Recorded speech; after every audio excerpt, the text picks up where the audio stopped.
Ex-petite amie abusive. Il y a 13 ans, j'étais extrêmement préoccupé par ce qui se passait chez moi pendant que j'étais au travail chaque jour.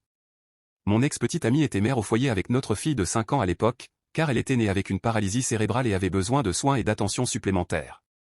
À ce stade, mon ex avait été abusive envers moi pendant plusieurs années, mentalement, émotionnellement et physiquement.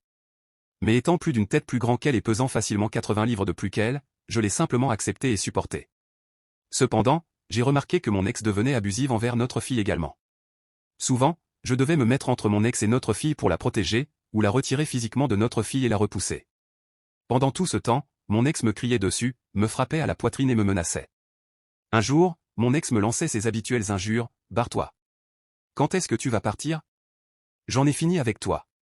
As-tu même cherché un endroit où vivre?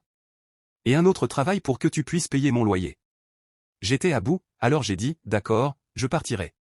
Mais je ne te laisserai jamais avoir la garde de notre fille à cause de la façon dont tu es foutrement abusive envers elle. » Mon ex m'a regardé droit dans les yeux et a dit, « Bonne chance pour que quelqu'un te croie. » Je suis resté silencieux. Je savais que ce serait sa parole contre la mienne, parole contre parole. Je savais que les tribunaux familiaux considéraient les pères comme pratiquement sans valeur et ne leur donnaient que rarement la garde, surtout si l'enfant avait des besoins spéciaux. À ce moment-là, j'ai élaboré un plan. Je suis resté silencieux et j'ai maintenu la paix pendant plus d'une semaine jusqu'à ma prochaine paix, quand j'ai acheté une caméra de surveillance et l'ai installée chez nous pendant que mon ex rendait visite à ses parents. Il n'a pas fallu longtemps pour enregistrer des images de mon ex étant physiquement abusive envers notre fille. J'ai apporté les images au service de protection de l'enfance et je les leur ai montrées. Ils ont appelé la police et leur ont montré les images, ce qui a déclenché une enquête. Une semaine plus tard, malgré les déclarations d'innocence de mon ex, elle a juré n'avoir jamais fait de mal à notre fille et a même prétendu que j'étais celui qui était abusif. Mon ex a été arrêté et inculpé de 2 chefs d'accusation d'agression sur un mineur handicapé. J'ai emballé toutes nos affaires et celles de ma fille et j'ai déménagé à 1500 km de chez mes parents.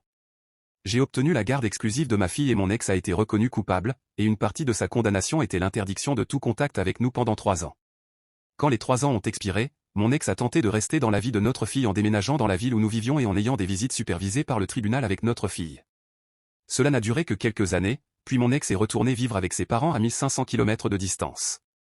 Cela fait maintenant 6 ans que nous n'avons plus de nouvelles de mon ex, et ma fille, qui vient de fêter ses 18 ans, est une jeune fille très heureuse et joyeuse, élevée dans un foyer sur et aimant. Je suppose que les gens me croiraient, surtout après avoir vu les images vidéo.